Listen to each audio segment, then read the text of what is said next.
Welcome to the Mandcave, the only podcast hosted by two best friends with nothing in common except their first name.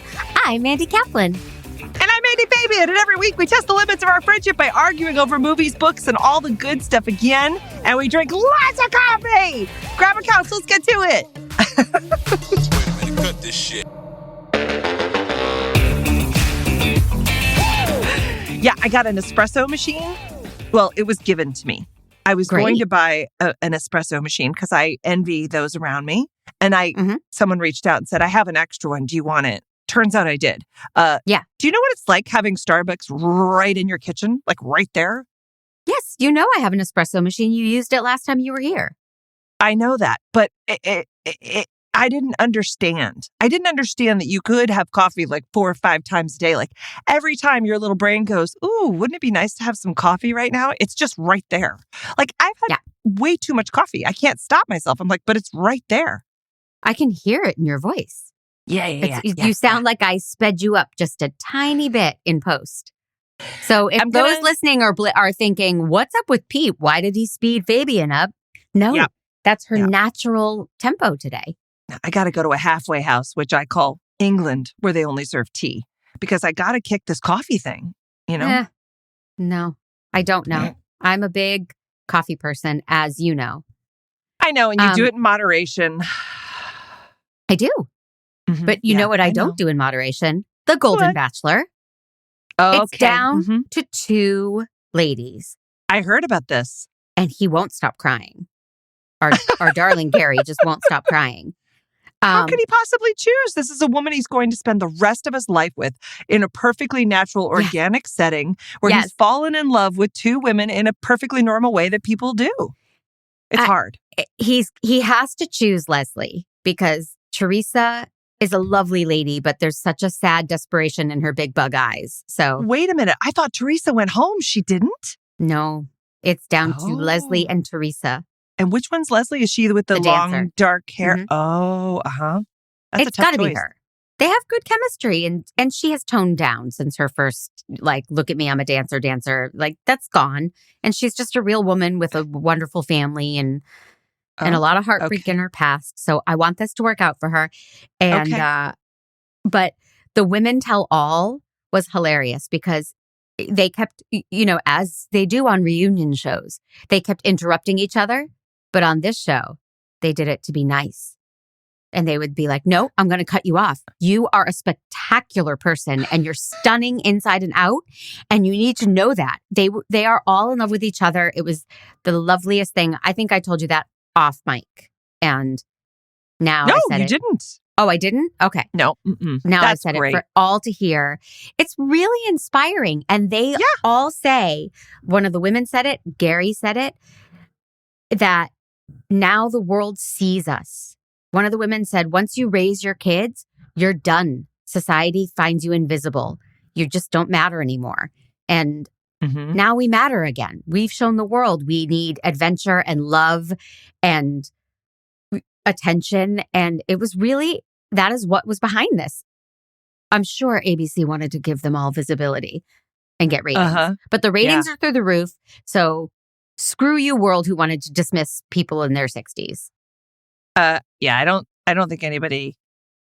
think that you're invisible just because you're not on TV, but I do understand the narrative of women. But these people felt that in their lives. I know. And they're wrong. They should have just called me and had me over for coffee. You know what I mean? All about the coffee. I'm just saying. No, I know that that's a narrative that people have, and it's like makes a lot of people on my special day, when you go another year around the sun. I'm just saying that it makes you think about like all of the negative things that there are a lot of negative things about getting older. And I say bupkis to all of them. I don't like that narrative, but I know if you're saying that's their experience, but like, right. It's, but I'll let you have this because it's your birthday. Yeah. But I want to piss all over it because I hate getting older, but okay. Oh no, I love it. You're not doing it. I am. I'm doing it for you, and I'm having the time of my life. I truly love it. I have jowls and a turkey neck, so there are things about it that I am not happy about. But you You have neither of those things. And maybe the next time we see each other, in fact, tonight, we're having a glass of wine tonight. Yeah. You can rub your jowls and turkey neck all over my belly, my floppy Your belly fupa? that's happening. Yeah, my fupa. Get in there, girl. Oh, We'll come. It'll be great. you were worried that people at the restaurant wouldn't like us singing The Power of Two by the Indigo Girls because once we have a few sips of wine, we tend to sing. Yeah. So could we maintain our harmonies whilst rubbing my jowls on your fupa? Absolutely, we can. And do you see what I mean about how we're not invisible? No, thank you. Right? Am I right? You just have to look at things the right way. I'm going to check in on you in 15 years when you're the age of the ladies on the Golden Bachelor, because you're not yet. You're still young and hot. I'm a spring chicken. It's going to be fabulous. I can tell you already. It's going to be fabulous. Well, we know we're not going to be living together. We will be neighbors with a romantic bridge in between. We established that a couple of episodes ago. So that's nice. True. Well, thank you for the update. I like the Bachelor update. Golden Bachelor update. One more episode, and then we know. I started a show that I'm pretty sure you're going to hate. So great. But I'm not going to assign it to you because I know you're going to hate it. And I'm past the days of being mean. We're getting, we only have a few episodes left in the season, and I don't want to be mean to you, but I'm going to tell. I'd be curious if any of the other Fandys have watched The Curse. Did you watch The Curse? You haven't watched it? No. Okay, no, it's Nathan Fielder and Emma Stone. You will hate. Oh no, I would hate it. I believe you would hate every second so of much, and it intrigued me. But we hate Nathan Fielder in our house. So I know, and it's not like. It's not, I'm struggling with it. And I love Nathan Fielder. Okay. So it's interesting. Good to know. I mean, I might watch a couple more episodes just to see if it gets better. Because I often, as you know, like to shit all over pilots. I always think pilots are terrible. And then they end up being my favorite show. Yes. Yes. So we'll see. And God love ya. We have started watching Jury Duty with Casey. And he's loving it. Because we already watched it and loved it. Yeah. And at the time, we didn't think about it as a family show. But now we're 2 episodes in and he's laughing his ass off. So it's fun. Oh, that's cute. I love that you rewatch things. I'm not that good of a parent. I would never rewatch anything with my child. Well, we're doing Friends with him now. So God, that's we're only in season rewatch. 3. We've got a ways to go. When do you watch all this television? Do you guys, is that what you do at the weekends? You just start at 9 a.m.? I'm going to say something to you and America that I never wanted to admit. Yeah. But we watch TV when we eat dinner. Oh, okay. Oh, the judgment. Did you all hear it, Mandys? Oh, you're that kind of family. Oh. We discuss world issues and sing in harmony through dinner. No, I mean, it makes sense. The dinner, the trays fit. The TV dinners fit on the trays and they're in front of the TV. Like, it makes sense that you guys would watch television while you're eating your Salisbury steak. We have one of those coffee tables that lifts right up like pigs to a trough. You just lean over a little bit and your face is right there. I know. Wasn't that like your first anniversary gift or like after the first time you guys had sex, Jeremy gave that to you as a gift, wasn't it? Right? When we gave up. Yeah. No, I don't. No, we shopped for it and got it. Now it's in our playroom. It's no longer nice enough for the living room. But so yeah, we eat while we watch TV and an episode, and we talk, but we mostly watch an episode during dinner. There, I said it.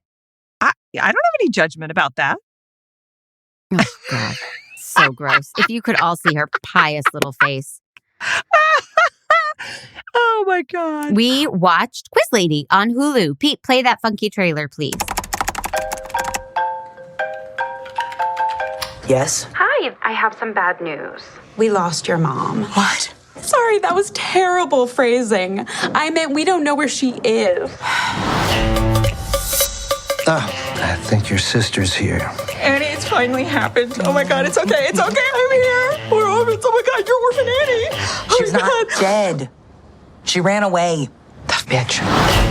And yum. Your mom owes me 80 grand. When you have it, you'll get your dog back. I don't have any money. You could sell your eggs. I mean, it's not like you're using them. No, there has to be another way. What is the square root of 196? 14. Correct. How many hearts does an octopus have? 3. Correct. What? Saffron, Saturn, Aphrodite, Apollo, Aries, carbon dioxide, the equal sign. Correct. Oh my God. What? You know this game. This is how you're gonna make the money. I'm taking you to the quiz. Look out! Learn how to drive! Racist! Oh, Hi. Come on, it's gonna be fun. I'm not sleeping on the floor. I'm not sleeping on the floor either. I sleep on the chair. I don't want to sleep in a sitting position. Oh my God. Hold up. Gotta catch another fight. I can't play on live TV in front of millions of people. I'll let you get to it. I know you gotta get through hair and makeup. I already went through hair and makeup. Well, then you missed a spot. Ladies getting money. I can't do this. Am I sweating? Yeah. You know what? Put your arms down. You're having a panic attack. Doctors prescribe these. Is that cocaine? Stevia. Do you ever use stevia, the sweetener? Yeah, I've got it in my pocket. Yeah, 'cause girls is players too. Win or lose, we'll do it together. That is definitely broken. I bet you I could pop it back in myself. No, I can't. Wait. I'm going to throw up. Ladies getting money all around the world, 'cause girls is players. How can I ever thank you? Maybe like a drink later? Well, I'm married. And gay. Why'd you have to say 2 reasons? Okay, so I hope that made sense for everybody.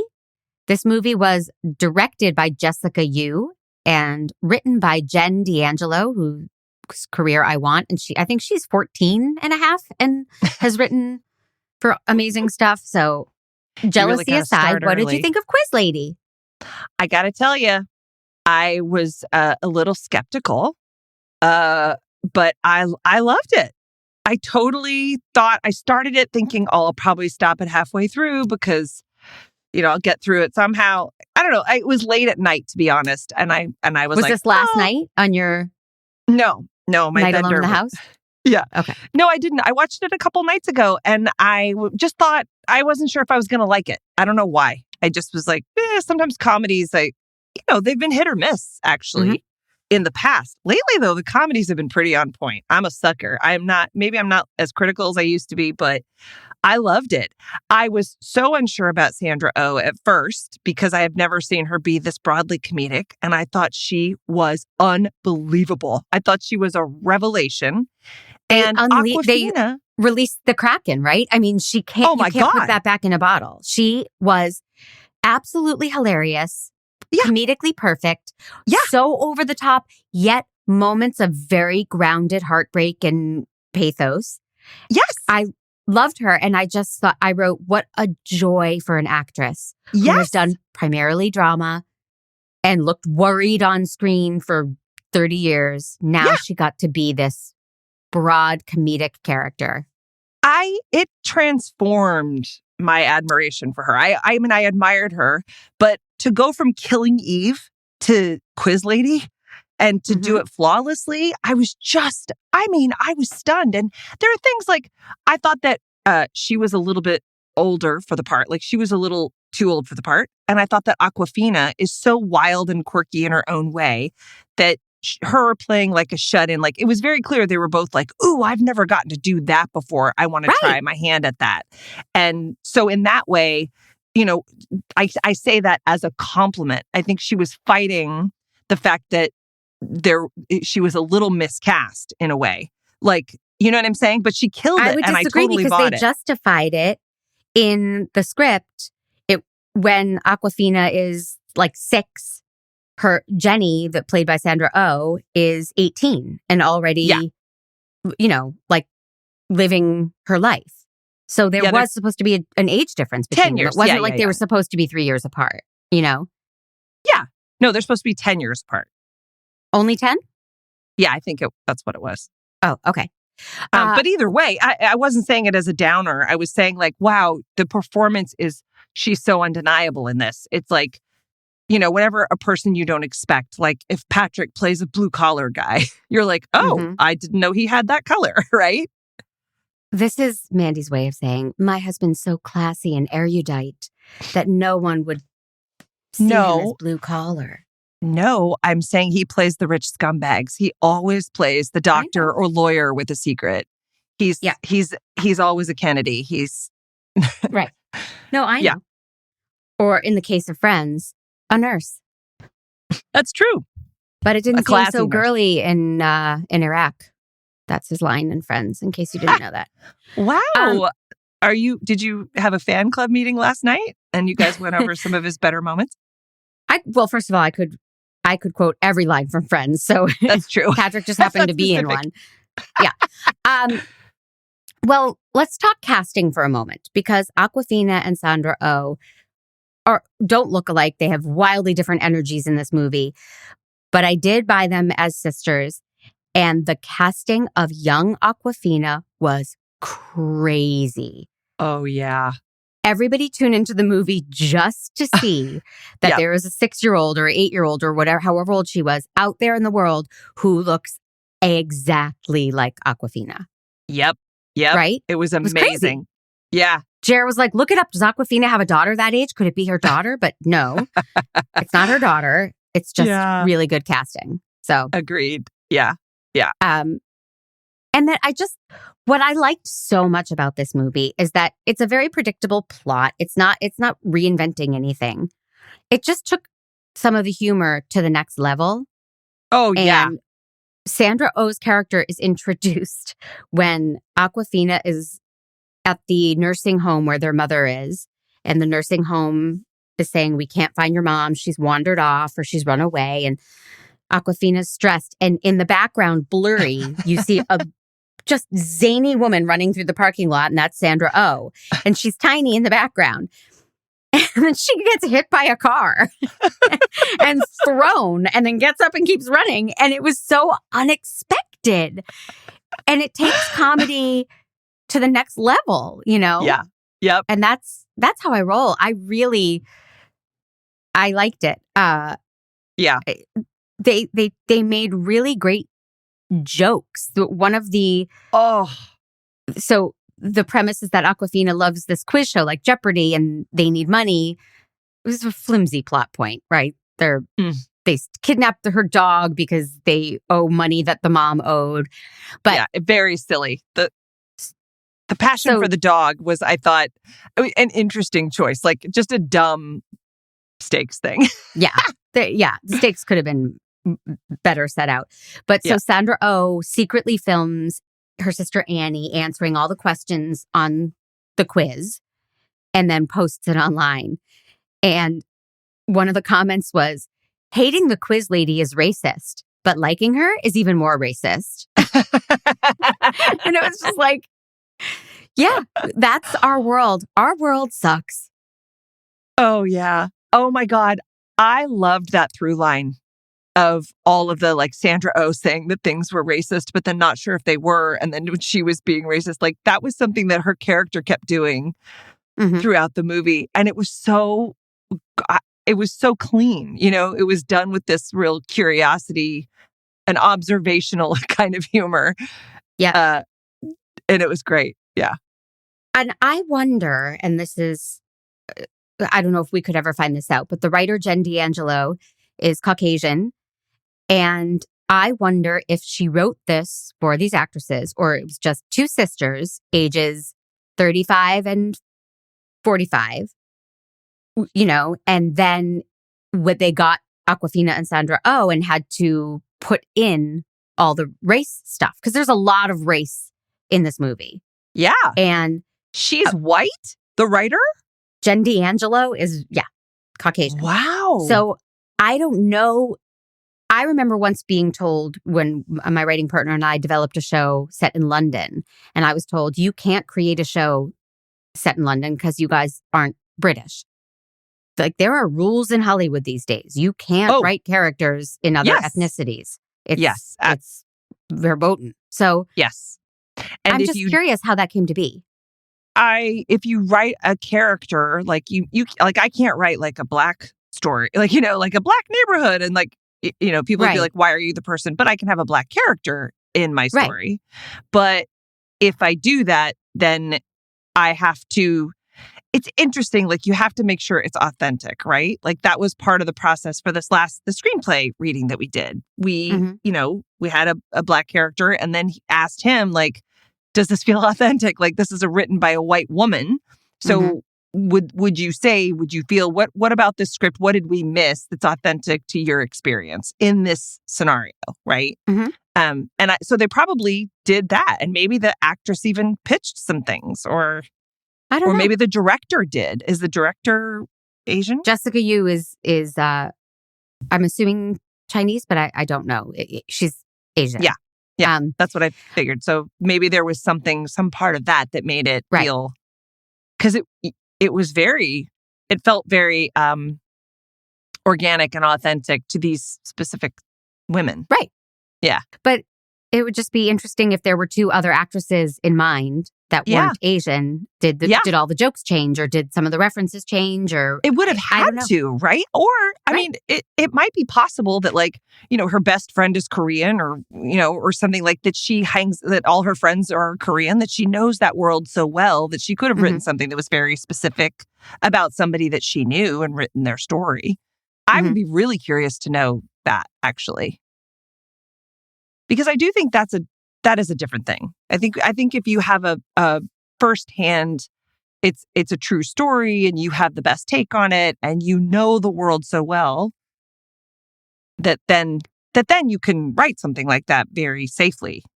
Right. I think you're pronouncing it wrong. It's not Korean, it's Canadian. Sandra Oh is Canadian. No, I'm just kidding. She is. But I'm just kidding. It's all part of this PC culture and Hollywood trying to stay ahead of it and be, completely accurate and respectful of all cultures, which I support. But it is scary when you're told, oh, you can't write that. You're a white lady. You can't write that, so.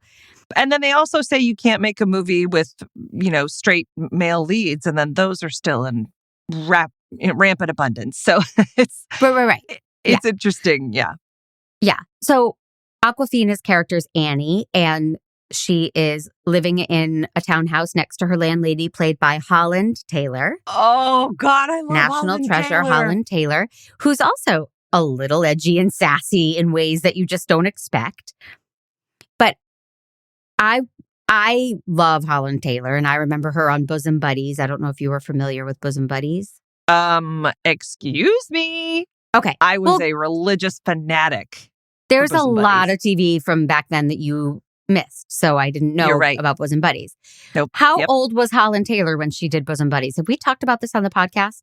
No, I have no idea. What would you think? You're watching Bosom Buddies and you're like, oh, Ruth, the austere boss lady. Just because I have no idea, by the way, that doesn't mean that we haven't talked about it. Just because I don't remember. But no, I don't know. I mean, I probably at the time thought she was 40 or 50, right? But maybe she was 30. She was 38. But I beg all of you to look back at a picture of Holland Taylor from Bosom Buddies. She looked late 40s, 50. Yeah. Well, and weren't the Golden Girls in their 50s or right? Mm-hmm. So it was so interesting because now she's 80. And I was like, but wait a minute, she's been doing this for 1,000 years. So, yeah. I thought it was interesting too because me too. She usually plays these really erudite, smart, wealthy. She has that, right? She is the Patrick Fabian of octogenarian women. Yeah. And this is her playing a straight up crazy old neighbor lady, cranky, upset about class. You kids. Get off my lawn kind of neighbor lady, which I thought was really fun. I mean, she allowed herself to look 80, man. There was no kind of, she was not glammed up at all. It was very cool. All of these women were very surprising in the roles that they got to do. Yep. Yeah. And they embark on this road trip, if you will, to go be on this quiz show. The quiz show hosted by the one and only Will Ferrell. Oh my God, he's so more. funny. I needed more Will Ferrell. He was great, but I needed more.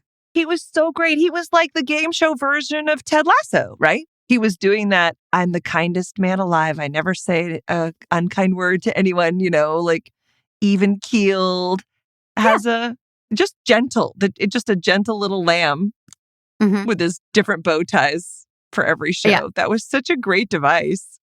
And Jason Schwartzman as the returning champ. What's Ken Jennings, the guy from from Jeopardy, although Ken Jennings is now the host and he seems like a nice guy. This guy was not a nice guy. He was smarmy and gross. And Jason Schwartzman was hilarious. He was. He always has been. Did you ever watch, was it Bored to Death? Jer did. I didn't. With Ted Danson? Yeah. And Zach Galifianakis. Actually, I had forgotten about that show until this very moment, but it was one of my favorite shows. It just was fantastic. And he has that very like know-it-all, but funny, vulnerable, but he reminds me of, oh gosh, I guess kind of like that Napoleon Dynamite-y thing, these quirky characters that when you look at them, you go, who are you? You're someone's accountant. You're not like a guy with confidence and a big swinging dick, for lack of a better phrase. But they have this quiet confidence that you go, it's really disarming and hilariously funny. And he does that really well. Yeah. Yeah. And as does Tony Hale in a very funny role as Ben Franklin hotel owner. Oh my God. I was very crying weird and with very laughter. funny.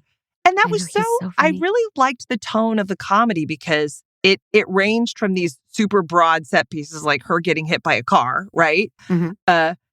And then these small exchanges like between Sandra Oh and Tony Hale about why he's calling himself Ben Franklin. It's like she's unpacking this. Wait, are you Ben Franklin? Because if you are, you wouldn't have phones and computers and, or are you a guy playing Ben Franklin? And if so, then why are you... And he has braces, by the way. Yeah. Ben Franklin with braces. Yeah. I'm dying to know if that was in the script or if that was like an actor pitch or a wardrobe pitch. Like it was so funny. It pushed it really to me. It pushed it to the edge of comedy. Like as funny as it could be without it, what do you say, jumping the shark? Like it didn't get so big that they lost me. Like that, it's a silly choice for him to have braces. I have heard that criticism of the movie, but not for me. Oh, yeah. I don't think it towed the line really nicely. Yeah. I mean, the dog storyline is probably the thing I was like, that's just silly. Right. But that wasn't an attempt at comedy. That was a plot point. I think the plot might be weak here in general, but the laughter was so real and frequent that I don't care. Agreed. I don't need a better plot if I'm laughing. Yes. And also the character relationships were great. Like the sisters' relationship was really fun. So you're right. Like if you're laughing and then you're enjoying their dynamic and the stakes really are these sisters going to re-find each other at the end of a pretty bumpy childhood where neither of them were parented worth crap. I mean, it was a classic setup, not the first time we've seen it, but done really, really well. So I don't care. I'll watch that setup over and over and again. I agree. There was one scene that was very triggering and way too close to home for me when Sandra Oh breaks her hand. It is a very funny visual. And they go to the hospital and she throws herself at the doctor. And the doctor says, no, that's okay. I'm married and I'm gay. And she looks at him and with the smallest deadpan crushed spirit, she says, why'd you have to say 2 reasons? I thought it was such a funny moment. I'm married and I'm gay. And it does bring up a story from our past, Mandy Fabian. My calling you from the ER. Yes. And saying, I broke my toe and my toe was flopping off to the side the wrong way. It was awful to look at. It was awful. I mean, it was worse to look at than to feel. Like once it broke, it was just hanging there and I was fine. And Mandy, my wonderful neighbor who I barely knew had to lift me up and put me in his truck and take me to the hospital. So kind of him. And I called Mandy. She came racing to the hospital to meet me and tell my neighbor to go home. It was very nice. And in walks Dr. Reed Bracken, the handsomest doctor. And Mandy, he walked out and Mandy starts trying to find ways to injure herself so he would treat her and get nice and close to her. And and I might have been on something at that point, some heavy duty painkillers. We were laughing so hard. Dr. Reed Bracken, right? And his my God. name I was can't believe you Dr. remember. Reed I love that you remember Bracken. his name. Oh, that was really, So- I mean, that makes me want to break something so that we can go back. We do well in an emergency room. That was a good We do. time. Yeah. Yeah, we were great. Yeah. Oh. And you know, that's I funny think that you people bring need up to hear that the power joke. of two in those waiting rooms. I think it was more than words, right? Could have Didn't been. we? Yeah. I'm not even joking. We probably did sing more than words in harmony in that emergency room. We might have. I want to go back to that joke, though, because that was a funny example of a joke that I thought was really funny, but I can't tell you why I thought it was funny. Like, if you wrote that in a script, you'd be like, I don't know, maybe I don't understand why that joke is so funny. But it was. Sandra It made me Oh. laugh. Why'd you have to It give was Sandra two reasons? Oh. She was so It was. hurt, but there was just something so funny about her delivery of what I thought was a very good joke, and her delivery just elevated it. I thought she did that for most of it. Like it was really good joke writing, but her expert handling of it it was next level. It really, yeah. And I instantly so much, wanted her in all of my projects. yeah, there were so many good sight gags. Like Awkwafina's like, am I nervous? Am I sweating? And she lifts her arms up, and they're the largest, most obvious pit stains we've ever seen on film. Sandra Oh waking up with one of those paper masks dried and cracked onto her face. You know, I'm a big fan of those paper masks, but you're not supposed to sleep in them. So it was, there was just a lot of physical, funny jokes. When she shoves her into the trunk. Wait, I forgot. How did she get her into the trunk? But it was really funny. Did she back into her or what did she do? No, she had the neighbor trick her into bending over to get the newspaper. And then Sandra Oh leaped out of the bushes and shoved her in the trunk. And she was like, I made it really nice. I put food and snacks, and like slammed the trunk on her. She kidnapped her essentially. Oh my God. Yeah, that was really funny. And when she comes out of the trunk and then they're fighting in the car while they're driving, like it was so silly, but it was really just funny. Yeah, Awkwafina comes crawling out like the girl in the ring. She comes crawling out of the trunk into the car. It was really, People, we say, see Quiz Lady. How many man jobs would you give it? I'd give it 3.5. Oh, I would give it 4. Yeah. That's really like closer. Yeah, I liked it too. I forgive things. If you can make me laugh, your plot can be dumb. I don't care. Yeah. Yeah. If you're trying to make me cry and your plot is dumb, then we have issues. But yeah, that's true. That's true. No, it was really stellar comedy and very surprising. And like, I totally enjoyed it. I think the thing that makes it the difference between a 3.5 or 4 and a 5 for me is that other component of like, I did feel something, but it wasn't like, I like the movies that give a little bit more, I don't know, there's more meat on the bone maybe. But like there was nothing wrong with this movie, a perfectly enjoyable, like B-treaty, fun, original comedy. I loved it. Totally valid. Now, before we get to our business, I also assigned you a bonus thing to watch, and I'm wondering if you watched American Vandal. I did watch American Vandal. The name, I had to. The pilot? Yes, I watched it. And what'd you think? I did not enjoy it. I fell asleep. Oh my God. I know. I hate you. No. Oh, what? What? I know. But also remember, we have been building up to this for ages. And anytime anybody builds something up and says, this is so funny, and then it's all about dick pics, dick pics don't make me laugh. You know this from Superbad. We had this argument about Superbad when he's drawing dicks all over his notebook. And I look over and Patrick is helplessly giggling. It's about...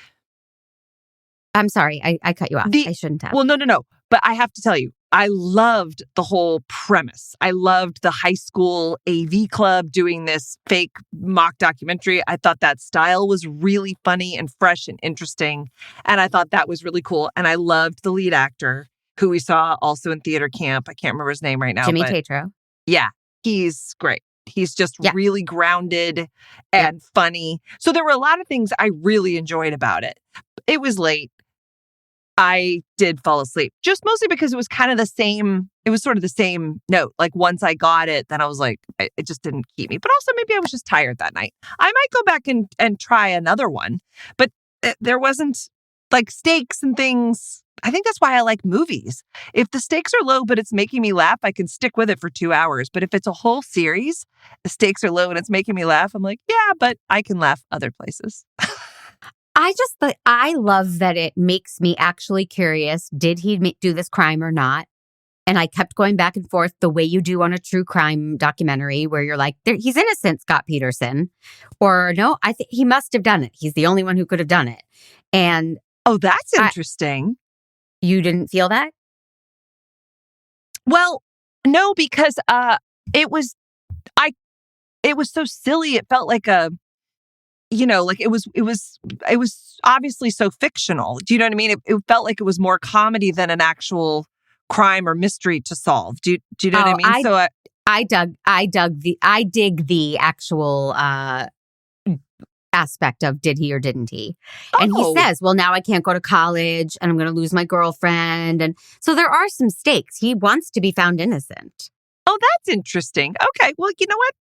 Maybe I will watch another episode with that in mind. If they take you on that ride in the first pilot, and again, I did fall asleep a little bit, but it felt like it was just him going, I didn't do it. And then them interviewing a bunch of people about how he's the kind of guy who would do this and how everybody thinks he did it. Done in a very funny way. Yeah. But just, yeah. And there's an actor in this who's basically the narc. I can't remember his name. He's so annoying. He's like, I saw him do it. Oh, I saw him. And he it's reminds Callum me of Worthy.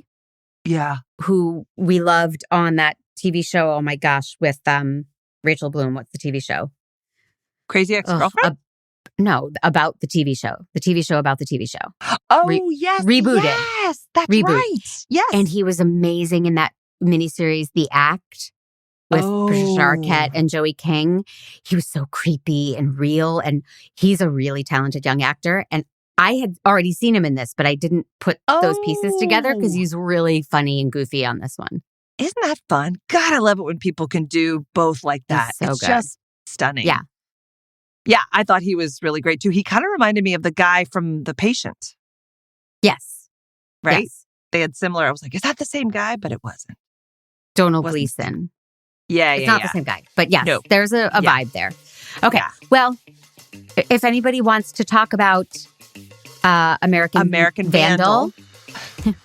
Please reach out on socials at Mandy_Kaplan_Clavens or watch at another Mandy episode. Fab. Yep, Mandy Fab. Mm-hmm.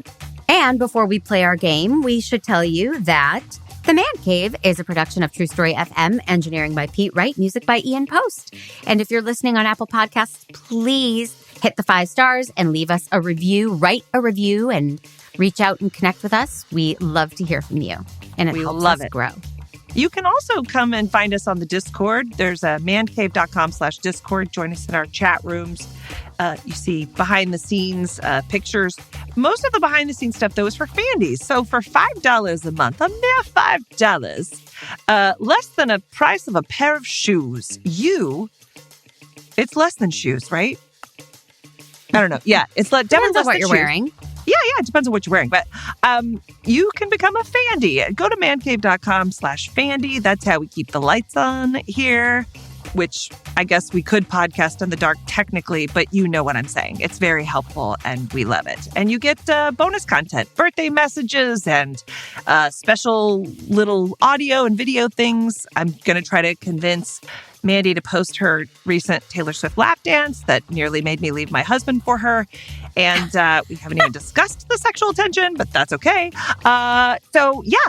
And I think that's it. Oh, and we have merch. We have sexy, cool merch. Mancave.com/merch. Go check it out. Lots of fun. Our talented team of designers has made all kinds of giddy good gifts for you for the holiday season coming up. So thank you. And holidays. Okay. So I attempted this game when we did the dream and I blew it. So we are back to, I'm going to read you 3 articles about crazy road trips like our two Okay. ladies took in this movie. You're going to Okay. tell me which one is the real article. Are you ready? Okay. Sure. Starts with a headline. Couple returns to the wrong resort to celebrate 50th anniversary. When Franklin Emersmith planned a road trip to celebrate 5 decades of wedded bliss with his bride, Carol, he planned an epic journey from their hometown of Berwick, Maine to the Full Moon Resort in the famed Catskill Mountains. His idea was to recreate every step along the way and renew their vows in the same place they honeymooned. First stop, Portland, Maine, where they took a picture on the beach wearing the same clothes as in the original. Then he surprised his beloved with breakfast at Sullivan's Diner in Springfield, Massachusetts, where he took the liberty of ordering her favorite French toast with bananas and honey instead of syrup. Upon arrival at the Full Moon, they checked in to the same cottage they'd stayed in 50 years prior. It was the height of romance, if not for one problem, a major problem.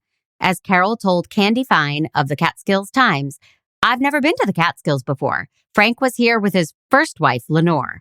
To make matters worse, Carol told the paper she had only been married to Franklin for 22 years. He gets confused sometimes. I mean, what kind of a bleep eats honey on French toast? But he tries, and I love him for it. Franklin, for his part, was embarrassed, but thankful the resort upgraded them to the honeymoon suite. That is choice number 1. Okay. Choice number 2. Father-son duo drive from Virginia to Ontario to buy 40 bags of ketchup chips. A father-son duo from Virginia took a lengthy road trip to Niagara Falls to buy ketchup chips. Rich Lieberman and his 15-year-old son Jacob took off in an old Army Jeep that could not go past 50 miles per hour. "We only crossed the border to buy the chips," Rich Lieberman said to CTV News over the weekend. "We joked it was a grocery run. We had some time to kill before school starts." The two wound up purchasing 40 bags of ketchup chips when they arrived at Jim's No Frills in Niagara Falls. Impressed with their journey, the owner posted a picture of them on Facebook. Jacob Lieberman first tried ketchup chips when he and his father took a road trip in 2022 that spanned the entire United States and half of Canada. "We saw the ketchup chips and thought it was kind of weird, honestly. I'd never heard of such a thing," he told CBC News. "But I knew I liked ketchup and I knew we liked chips. So we bought a bag." Jacob became an instant fan, while Rich was far less interested. Rich is aware he could have ordered the chips online, but he took the trip with his son just for the journey. Okay. Third, Are you real auditioning for Wait, Don't Tell Me? Like, are you submitting writing samples? Because these are I might be. okay. I might be. Yeah. You should. Top notch. Thank you. Real life Thelma and Louise meet Brad Pitt. Who hasn't said, "Life is like a box of chocolates on a bus stop bench," or yelled, "I'm walking here" at a cab in NYC? We've all tried to recreate our favorite movie scenes at one time or another, but lifelong besties Ronnie Steadman and Shelley Beeks took it one step further, one giant step further.